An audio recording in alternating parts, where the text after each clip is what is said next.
Hi guys! Nandito na naman tayo sa Pink Kitchen. Meron na naman akong ituturo sa inyo na tips kung paano gumawa po ng bibingka. Ito po siya ay glutinous rice cake ang gagawin natin. Ito po siya ay masarap at saka ito po ang ating ingredients. Umpisahan na natin. Meron tayong condensed milk. Meron po tayong evaporated milk. Meron din po tayong coconut milk. At saka meron po tayong itlog. At saka butter. At saka glutinous rice. Ito po siya yung ating glutinous rice. Nagawa po tayo ng bibingka. Bibingkang malagkit. Ito po paborito ng aking mga friend. Kaya po tayo gagawa ng kakanin. Umpisahan na natin guys kung paano paggawa. Una is itlog. Lalagyan po siya natin ng 4 eggs.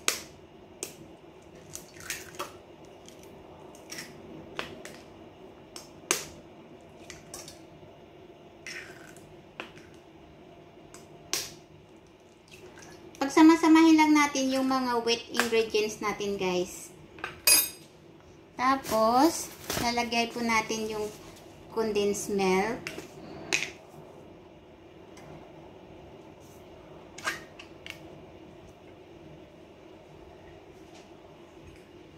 1 can po of condensed milk ilalagay natin.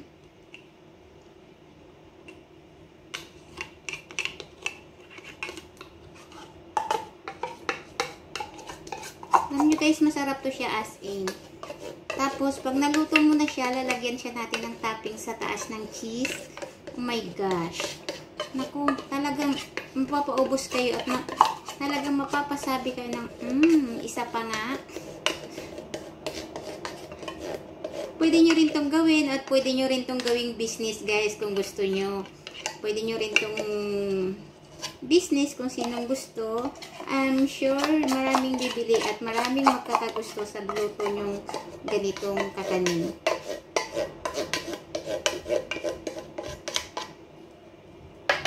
And then, kukuha muna tayo ng ating pang-open.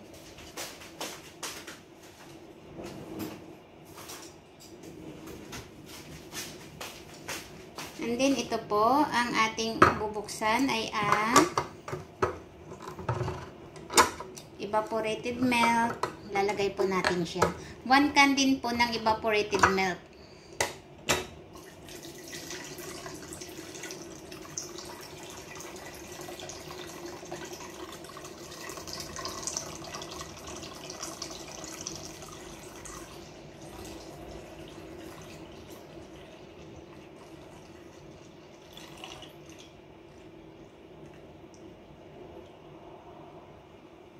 Tapos, 1 can din po ng coconut milk.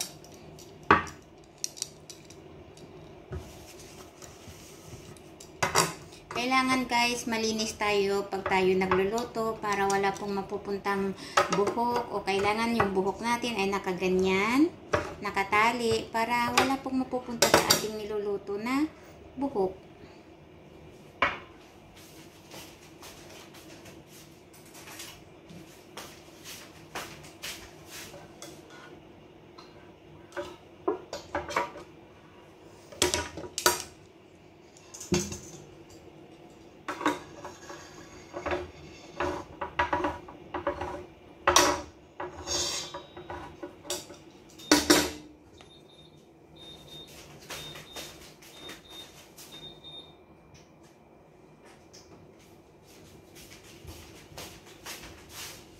Habang po ako'y nagpe-prepare ng ating ginagawa, ako po'y nagbukas na ng ating oven. 1 can po ng coconut milk. And then, mix lang po. I-mix natin lahat.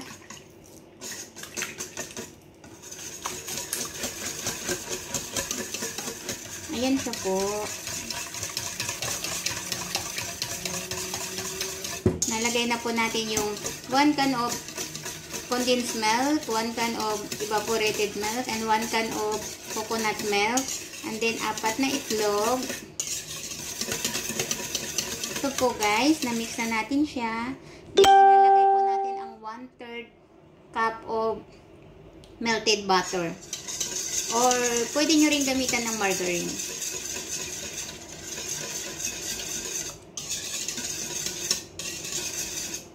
Tapos, ang last po ay ang ating glutinous rice. Ilalagay na po natin siya.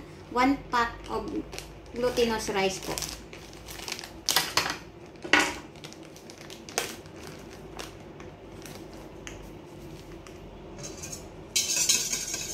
Habang nilalagay natin, mix natin para siya po ay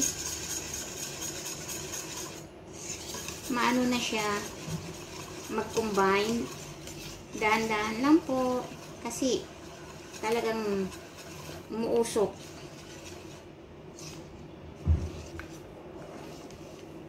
Mix muna natin yung iba, saka natin i-mix yung natira.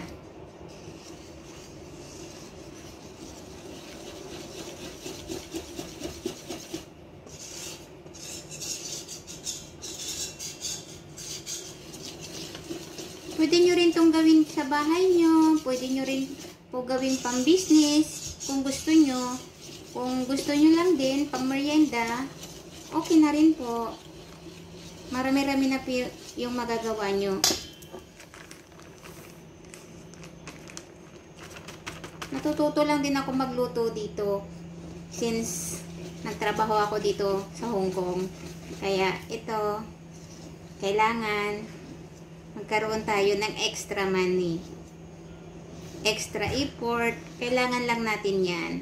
At kailangan lang wag tayong magkasakit. Kailangan alagaan din natin ang ating sarili habang tayo ay naghahanap buhay. Lalo na ngayon guys, ang hirap. Kasi, alam nyo na, may COVID.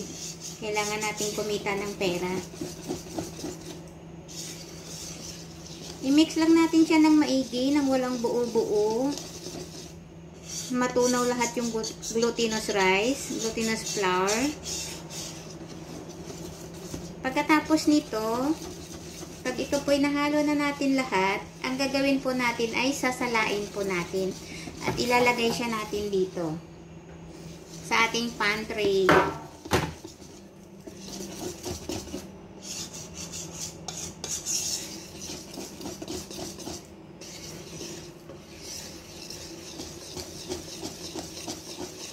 Kaya rin ako natutong gumawa nito kasi may isa akong kaibigan na mahilig talaga siya ng kakanin.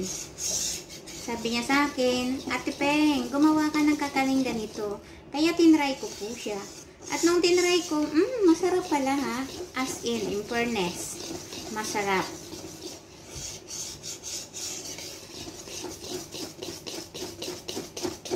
Kaya lang, konting halukay.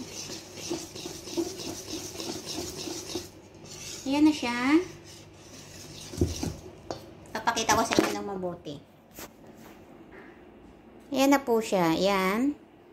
Nahalo na natin siya. I-mix pa natin siya talaga ng mabuti. I-mix pa natin ng mabuti. Pagkatapos, sasalain na natin siya.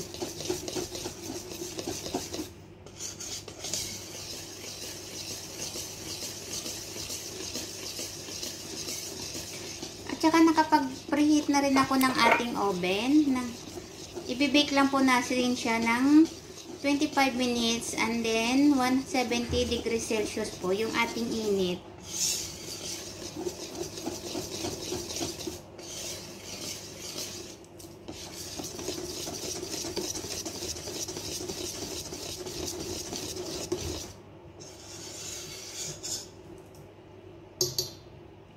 Ayan na siya, okay na siya. Ilalagay na natin siya at kukuha tayo ng strainer.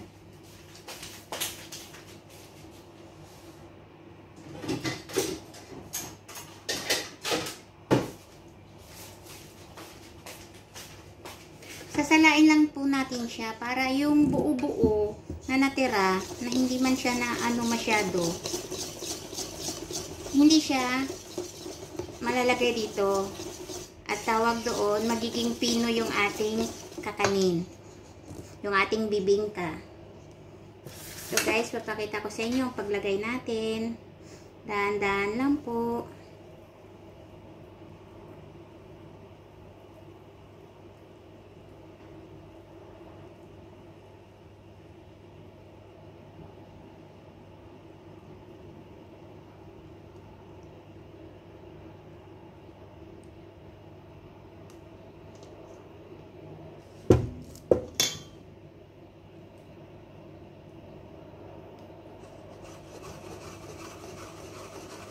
Kita niyo po guys, meron pa siyang natitira.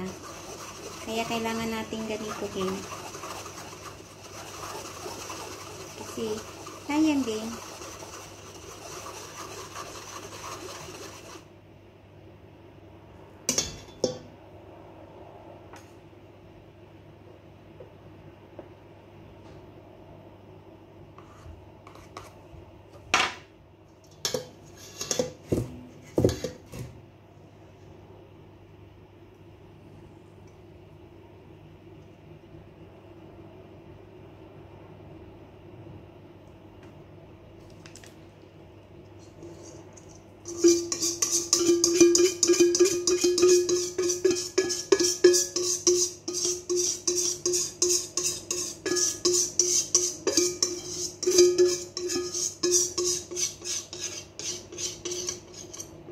Sinimot lang natin yung salagayan.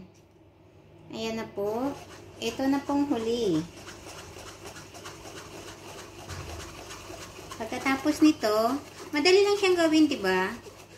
Kasi lahat na nandyan, imimix mo na lang lahat, ilalagay mo na lang lahat, yung mga ingredients niya. Pagsama-samahin mo lang siya lahat. Kaya ayan na siya.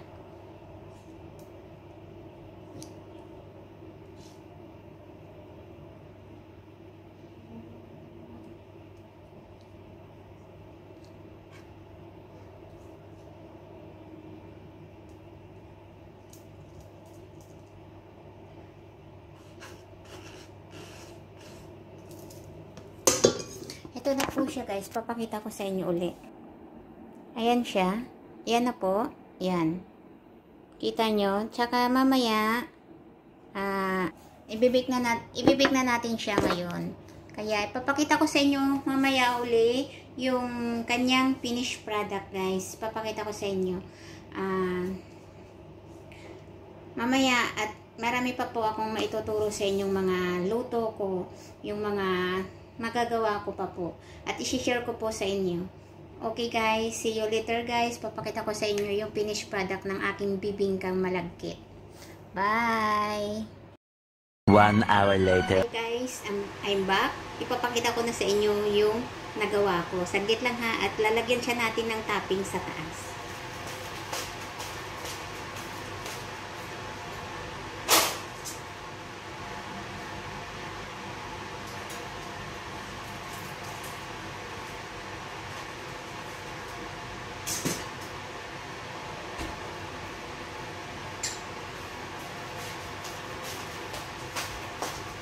Ito na po siya. Lagyan muna siya natin ng butter.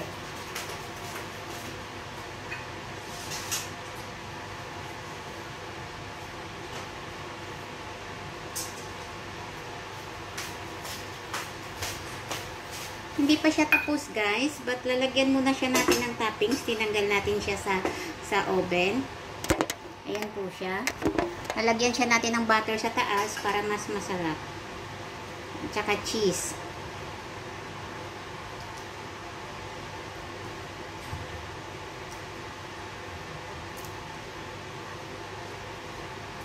Brush lang natin yung butter. Alam niyo yung bango talaga as in. Natatakam na ako.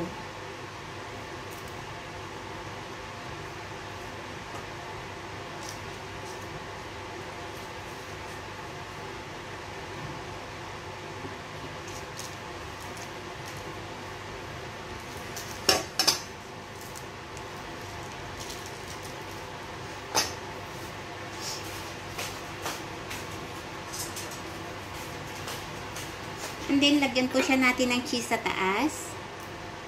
Tapos, mamaya, pagkatapos nito, ibabalik natin siya sa oven.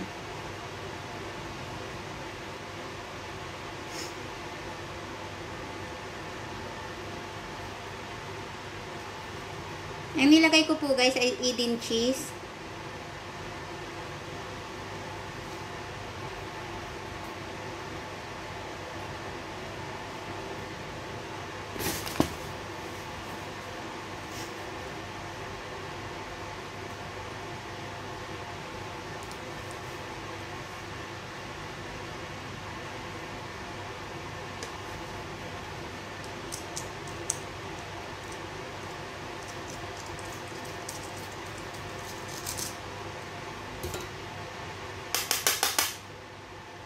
Spread lang natin yung cheese. Pati sa gilid para malagyan siya, para masarap.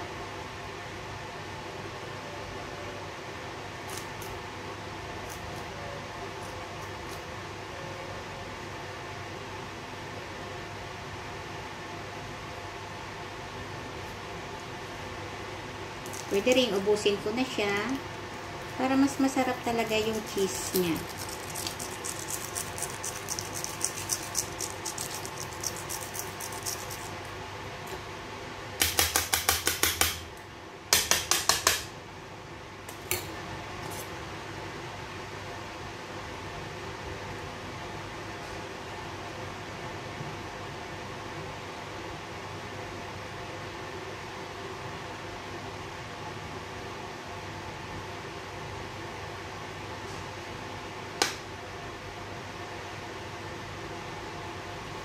At ibabalik natin siya ulit sa oven. Papakita ko ulit sa inyo yung finished product na siya, guys.